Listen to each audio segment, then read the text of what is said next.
সকালে উঠে বুঝতেই পারছি যে একটু হালকা হালকা ঠান্ডা হাওয়া বইছে, কিন্তু হাওয়াটা ভীষণ ভালো লাগছে। কিন্তু কি বলো তো, এই হাওয়াটা যদি আমরা গায়ে লাগাই আমাদের শরীর খারাপ হয়ে যাবে।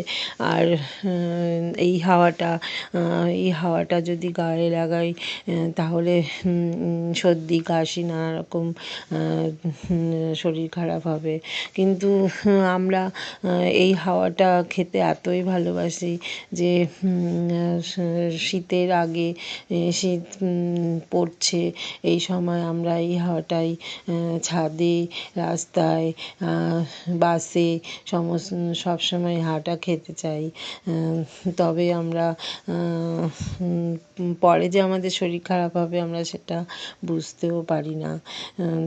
তাই এই সকালে তাই একটুখানি মাথায় মুড়ি দিয়ে তারপরে আমি বাইরে বেরোলাম। কী করব বলো, ঠান্ডা লেগে গেলে তখন আর সর্দি কাশি কমতে চাইবে না।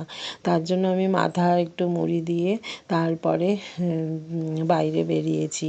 তখন অনেকটাই অন্ধকার। তার জন্য আবার ঘরে বসে কুটনোগুলো কুটে নিলাম। আজকে যেহেতু আমি পুজো দেবো না, পুজোটার আমার চিন্তা নেই, মা পুজো দেবে, তার জন্য আমি কুটনোগুলো আগে কুটে নিলাম যে তাড়াতাড়ি করে রান্না হয়ে যাবে, রান্না করে নেব। আর পুজো কি বলো তো, পুজো করতে অনেকটাই সময় লাগে আর অনেকক্ষণ বসে থাকতে হয়। সেই সময়টা যেহেতু আমি পুজো করব না, তাই সেই সময়টা আমি কাজটা সেরে নিতে চাইছি। রান্নাটা করে একটা বড় কাজ হয়ে যাবে, তাই তাড়াতাড়ি করে আমি ওই সময়টার মধ্যে আমি রান্না করে নিলাম। আর যেহেতু আজকে ভাত খিচুড়ি দুটোই করতে হয়েছে, তাই আমার অনেকটাই সময় লেগে গেছে। একরকম করলে দেখবে একটা সময়, আর খিচুড়ি করতেও অনেকটা সময় লাগে, তার জন্য অনেকটাই সময় লেগেছে। ওদের মায়ের পুজো হয়ে গেছে, নিচে চলে এসেছে, তখন ব্রেকফাস্টও খাওয়া হয়ে গেছে। এত তাড়াতাড়ি পুজো সমস্ত কুটনো কুটে রান্না করে নিয়েছি যাতে একটু পরে সময় সবার সঙ্গে বসে সময় কাটাতে পারি। আসলে কাজের মধ্যে সারাদিন চলে যায়, নিজের জন্য যে বসে কারো সঙ্গে একটু কথা বলবো সেই সময়টা এখন পাওয়া যায় না। তাই ভাবলাম তাড়াতাড়ি একটু রান্না করে তারপরে বসে একটু কথা বলবো। এর জন্য আমি তাড়াতাড়ি করে রান্না সেরে নিলাম। রান্না হয়ে যাওয়ার পর তারপরে রান্না ওপরে গিয়ে আমাদের ভিডিওর অনেক কাজ বাকি ছিল, সেই মোবাইলের কাজ একটু করব বলে। হ্যালো, গুড মর্নিং, তোমরা কেমন আছো?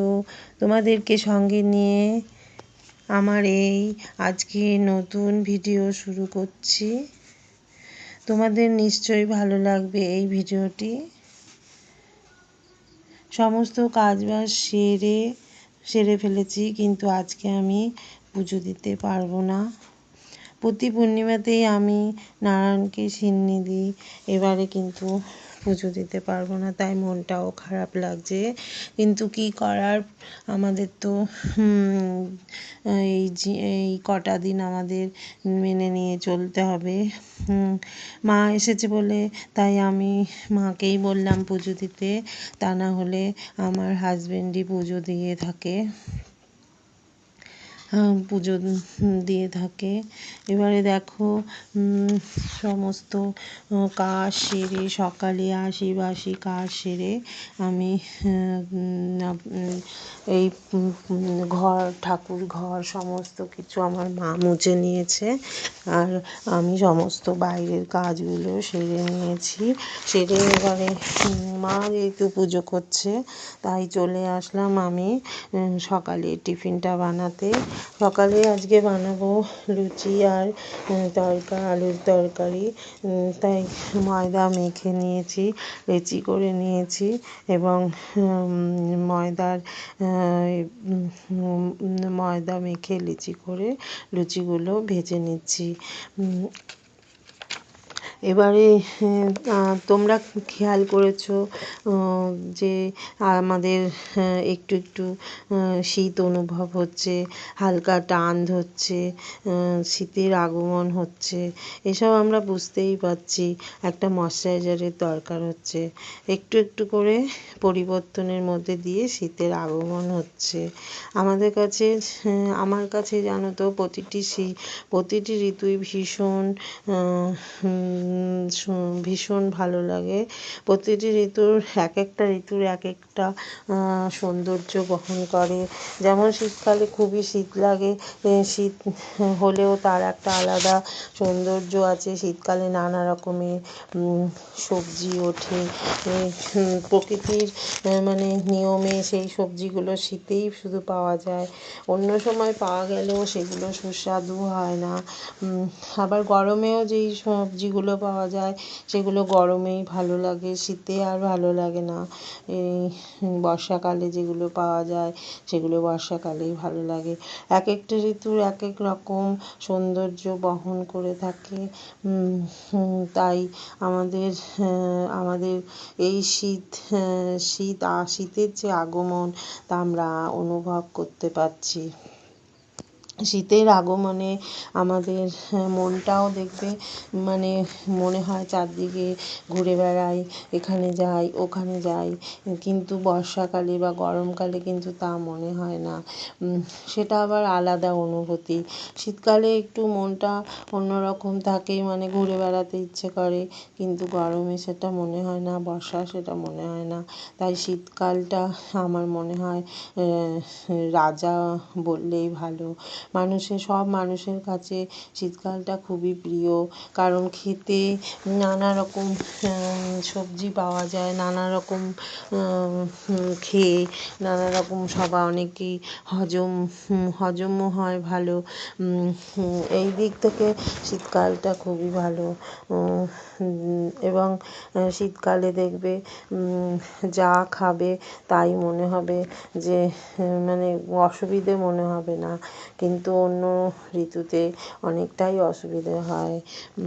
এবার দেখো আমি লুচিগুলোকে আস্তে আস্তে ভেজে নিচ্ছি, ভেজে নিয়ে সেগুলো তৈরি করছি। যেহেতু মা পুজো করছে, উঠে খাবে, না খেয়ে পুজো করছে, আবার ছেলে বাড়ি আছে, তার জন্য আমার তাড়াতাড়ি করে আমি তাই খাবারটা করতে বসেছি। আবার খাবারটা করে তাদের পুজোটা হয়ে গেলে আমরা তিনজনই একসাথেই খাবো। হাজব্যান্ড অফিসে গেছে, এখনও সকালে খাবার করে দিয়েছি, নিয়ে চলে গেছে। এবার আমাদের তিনজনের জন্য খাবার বানাচ্ছি, খাবার বানিয়ে তারপর হয়ে গেলে সেই খেয়ে নেবো। ওই যে আলুর তরকারিটা বানিয়ে নিয়েছি। আলুর তরকারিটা এত ভালো হয়েছিলো জানো, লুচি দিয়ে এত ভালো লাগছিলো খেতে। আমার ছেলে আলু অতটা ভালোবাসে না, কিন্তু আজকে আলুর তরকারিটা খেয়ে বলছে মা খুব ভালো হয়েছে। আসলে কি বলতো, যারা বলে হাউস ওয়াইফ মানে বেকার বসে থাকা, হাউস ওয়াইফ মানে বেকার হয়, সংসার সামলাতে যোগ্যতা লাগে। সকালে ঘুম থেকে ওঠার পর একটার পর একটা কাজ দেখো চলে আসে, সেটা আমরা হাসি মুখে বিরক্ত না হয়ে সেই কাজগুলো করে থাকি। তবে নিজের প্রশংসা নিজে করছি না, তবে আমি তো মনে করি যে নিজের প্রশংসা নিজেই করা উচিত। আমাদের এই কাজকর্মের জন্য কেউ প্রশংসা করবে না, তাই আমি তো মনে করি আমার প্রশংসা আমি জানি আমি করি। কাজগুলোর জন্য আমরা যেই সব কাজগুলো করি বাড়িতে তার জন্য আমাদের কেউ বাহবাও দেবে না, প্রশংসাও করবে না। নিজের প্রশংসা নিজেই করতে শিখতে হয় এবং যাতে কোনোভাবে নিজেকে অবহেলিত মনে না হয়। আমরা যে কাজ করেছি সেটা আমরা নিজেই প্রশংসা করব, সেটা অন্যর করার দরকার নেই। কেউ করুক বা না করুক, আমি সেই প্রশংসা আমি নিজেই করব। এই কথা বলতে বলতে দেখো আমার অনেক কাজ হয়ে গেল, লুচিগুলো অনেক ভাজা হয়ে গেল, আর অনেকগুলোই লুচি ভেজেছিলাম, সেগুলো করে দিয়েছিলাম। আর দেখো আর আজকে আবার এই তরকারিটা এখন বসালাম, এটা করব পোস্ত। আজকে যেহেতু পূর্ণিমা তাই নিরামিষ খাবার, ওই একটু পোস্ত বানাবো আর ফুলকপির তরকারি আর ভাত। আমার ছেলে যেহেতু বায়না করলো যে আজকে পোস্ত খাবে না, শুধু খিচুড়ি খাবে, খিচুড়ি দিয়ে পাঁপড় দিয়ে খাবে। আমার তাই আবার নতুন করে আলাদা করে আবার খিচুড়ি বানাতে হলো। সকালে তাই আমাদের তিনজনের খিচুড়ি খাওয়া হয়ে গেল, আর আমার হাজব্যান্ড খেলো ভাত। ভাতই খাবো বলে ঠিক করেছিলাম, কিন্তু যখন খিচুড়ি হয়েছে তখন খিচুড়িটা আমার ভালোই লাগে খেতে, তার জন্য ভাবলাম যে ভাত না খেয়ে খিচুড়িটাই খেয়ে নিই। আসলে রাত্রিরে খিচুড়ি খাওয়ার থেকে দিনেই ভালো।